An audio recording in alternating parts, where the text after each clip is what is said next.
नमस्ते दिव्यांग साथियों।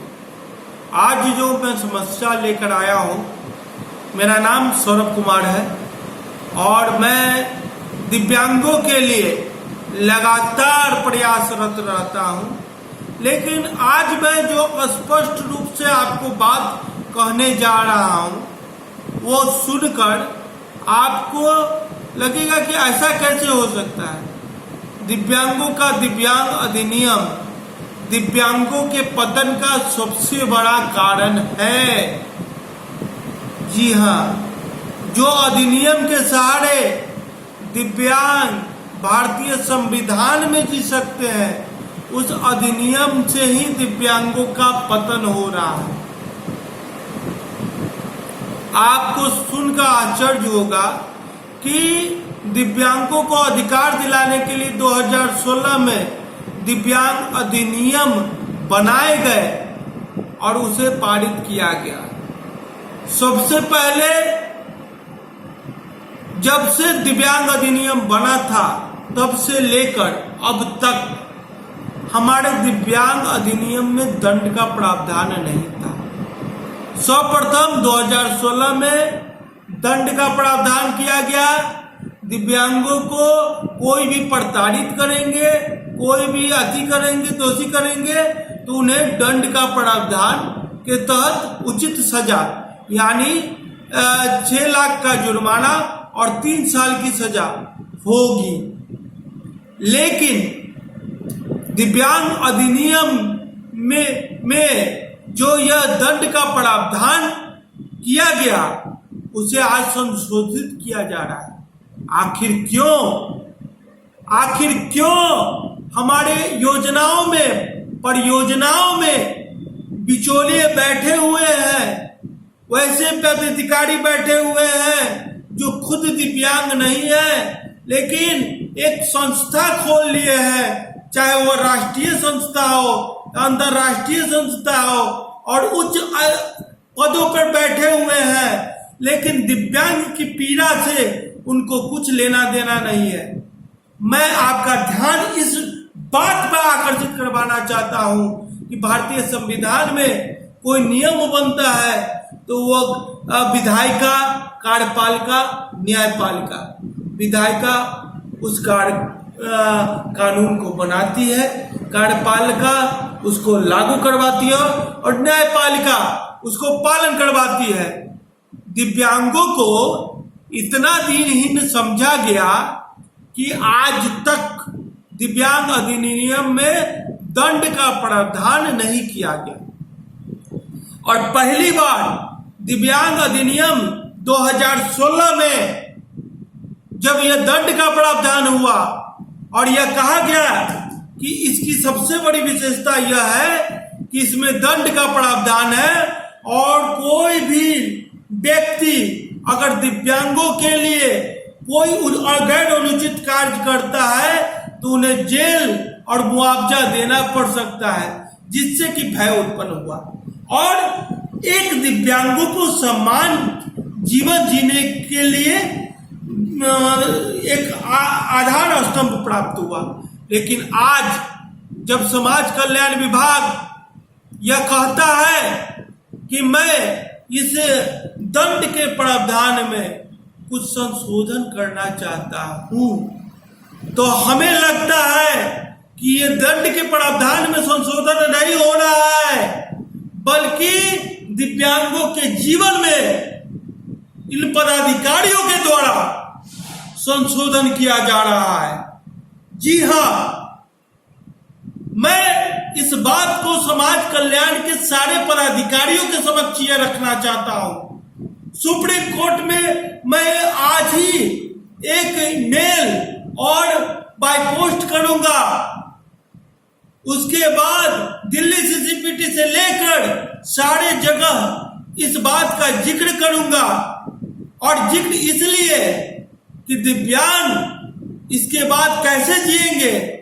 कोई भी कानून होता है भारतीय संविधान में जीने के लिए सबसे अधिक जरूरी है कानून का होना, और हमारे कानून से जब आप न्याय प्रतिक्रिया ही हटा देंगे न्याय प्रणाली ही हटा देंगे। और महाराज सबसे बड़ी विशेषता है, ये सबसे बड़ी विशेषता है, 2016 में जब कानून बना था तो आपने क्या कहा था कि ये सबसे बड़ी विशेषता है, इससे बड़ी विशेषता नहीं हो सकती दिव्यांग समाज के लिए। तो क्या व्यवस्था आया कि विशेषता को हटाना पड़ रहा है? तो एक संदेह की भावना उत्पन्न होती है।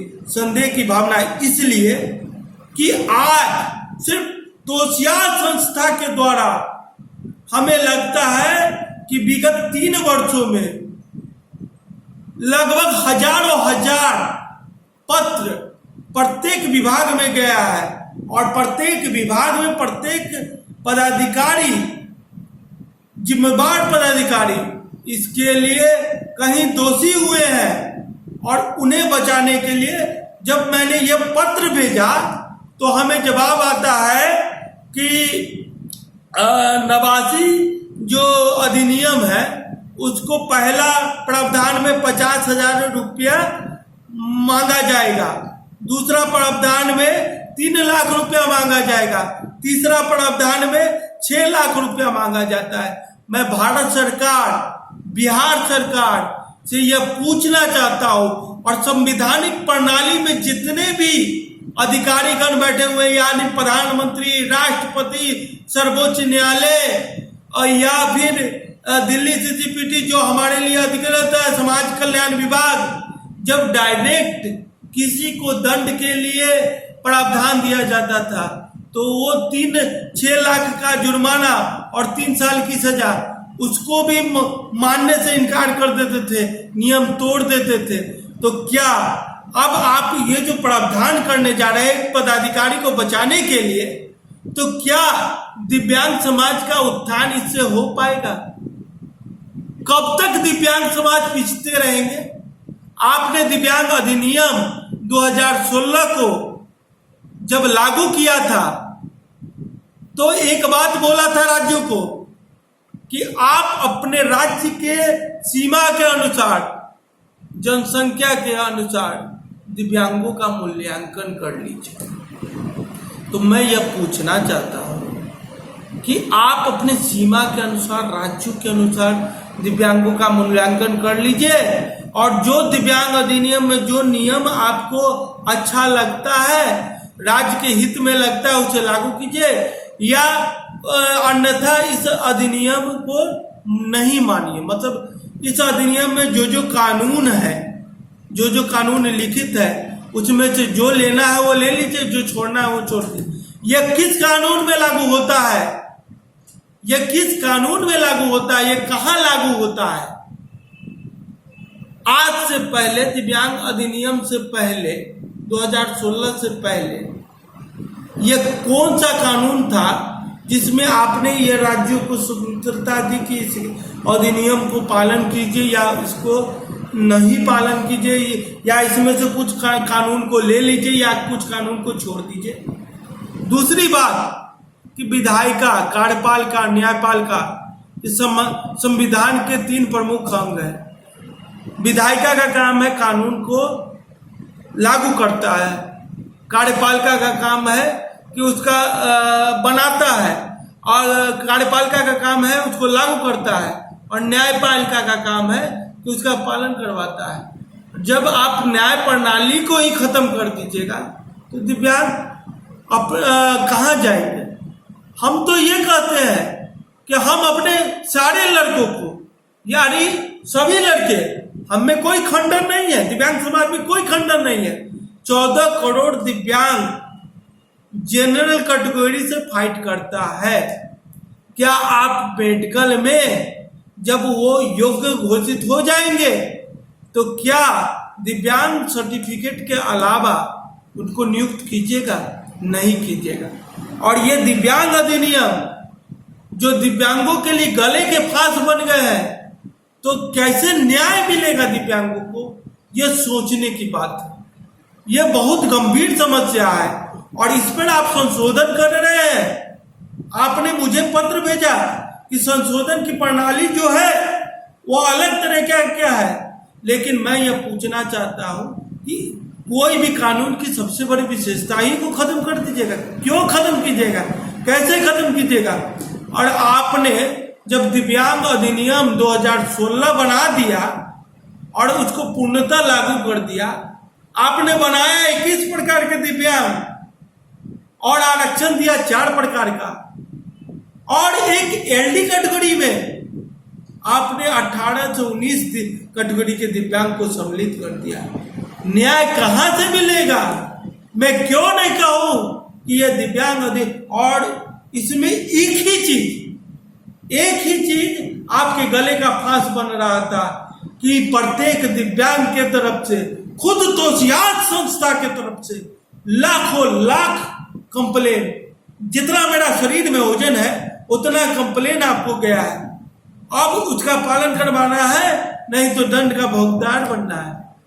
आपने क्या किया कि उस न्याय प्रणाली को समाप्त करने की बात कही। क्यों? आप दिव्यांग समाज से पूछे, ये दिव्यांग समाज से पूछा गया कि मैं न्याय प्रणाली खत्म कर रहा हूं? आपने तो पहले ही अन्याय कर दिया है। 21 प्रकार के दिव्यांग को खड़ा करके 4% दिया है। आप तो शुरू से ही न्याय प्रणाली खत्म कर रहे हैं। क्या यह उचित बनता है? यह न्याय संगत है? भारत सरकार को इस पर विचार करना चाहिए। और मैं यह पूछना चाहता हूं कि अभी जब दंड का प्रावधान डायरेक्ट है तब कोई सुनने को तैयार नहीं है, तो क्या दंड का प्रावधान को समाप्त कर दीजिएगा तो कौन सुनेगा? और दिव्यांग अधिनियम के रहते हुए रोस्टर नियम का होने की क्या आवश्यकता है? आज डीएलएड के लड़के का नियुक्ति हो रहा है। मैं छोटा सा उदाहरण दे रहा हूं। डीएलएड के लड़के का नियुक्ति हो रहा है, अब कोई जाकर सुप्रीम कोर्ट में केस कर दिया, वो नियुक्ति रुक गया। अब ये साल चलेगा तो उसमें तो दिव्यांग पिसते जाएंगे, उसमें तो दिव्यांग खंडित होते जाएंगे। तो उस नियुक्ति प्रक्रिया में तो दिव्यांगजन कहीं नहीं थे, और उनके लिए अलग से कानून है, अलग से नियम है, अलग से सारा कुछ है। तो आप समावेशी शिक्षा के तहत दिव्यांग को क्यों नहीं ले रहे हैं? और जब आप ये न्याय प्रणाली समाप्त कर देंगे और दिव्यांग अपने अधिकार के लिए दूसरे जगह जाएंगे, तो कितने आदमी आपके इस बात को मानेंगे, दिव्यांग के इस बात को मानेंगे? तो दिव्यांग अधिनियम पूरी तरह से पतन के कगार पे है। और राजनीतिक दल इसलिए ध्यान नहीं देते हैं कि आपने रोस्टर नियम बना दिया है। रोस्टर नियम में जातीय आधार पर, दिव्यांगता आधार पे दिव्यांगों को क्षैतिज और सीधे आरक्षण है। लेकिन राजनीतिक दल भी इसीलिए ध्यान नहीं देते हैं कि वो समझते हैं कि अगर दिव्यांग होगा तो वो किसी न किसी जाति वर्ग विशेष में आएगा, उसको लाभ दे देंगे, लाभ मिल जाएगा। तो दिव्यांगता नहीं समझ रही है, और दिव्यांगजन ये भी नहीं समझ रहे हैं कि कहीं न कहीं ये जो हथौड़ा चल रहा है या जो कुल्हाड़ी चल रहा है वो दिव्यांग अधिनियम पे चल रहा है, उनके जीवन पे चल रहा है। हाँ, प्रत्येक दिव्यांग ये पैदा होता है तो ये कहा जाता है कि तू दिव्यांग पैदा हुई है, तुरंत जॉब हो जाए। तो लेकिन मैं यह बताना चाहूंगा कि जितनी जटिल प्रतिक्रिया यह दिव्यांग अधिनियम के तहत है, उतनी जटिल प्रतिक्रिया और अधिनियम में नहीं है। और ऐसा पक्षपात सरकार दिव्यांगों के प्रति ही क्यों कर रही है, यह बहुत ही सोचने की बात है। इसलिए मैं यह कहना चाहूंगा कि ये जो सबसे बड़ी विशेषता है ये समाप्त न हो, और साथ